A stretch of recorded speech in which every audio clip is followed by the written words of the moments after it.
দেখো, যে পরিমাপক যন্ত্রগুলো আছে তার উপর আজকে আমি এই ভিডিওটি করতে চলেছি।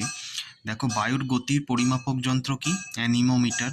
অ্যামমিটারের সাহায্যে কি করা হয়? বিদ্যুতের প্রবাহ মাত্রা নির্ণয় করা হয়। ম্যানোমিটার যেটা আছে সেটা হচ্ছে গ্যাসের চাপের পার্থক্য নির্ণয় করা হয়। টেকিওমিটারের সাহায্যে কি হয়? ঘূর্ণন বেগ নির্ণয় করা হয়। পাইরোমিটারের সাহায্যে কি? উচ্চ তাপ নির্ণায়ক করা হয়। ইলেকট্রোএনসেফালোগ্রাম যেটা ইইজি, সেটার মাধ্যমে মস্তিষ্কের গতিবিধি নিয়ন্ত্রণ বিধি এটা নির্ণয় করা যায়। ফ্যাদোমিটারটা জানি, সমুদ্রের গভীরতা পরিমাপক যন্ত্র। স্পিগমোম্যানোমিটার হচ্ছে রক্তচাপ মাপক যন্ত্র। অল্টিমিটার হচ্ছে উচ্চতা মাপক যন্ত্র। ম্যাকমিটারের মধ্যে কি শব্দের চেয়েও যে বেশি গতিবেগ সম্পন্ন যে বস্তু আছে তাদের পরিমাপ করা যায় যে যন্ত্রের সাহায্যে, সেটা হচ্ছে ম্যাগমিটার। হাইগ্রোমিটার হচ্ছে আপেক্ষিক আর্দ্রতা পরিমাপক যন্ত্র। হাইড্রোমিটার কি তরলের আপেক্ষিক ঘনত্ব বা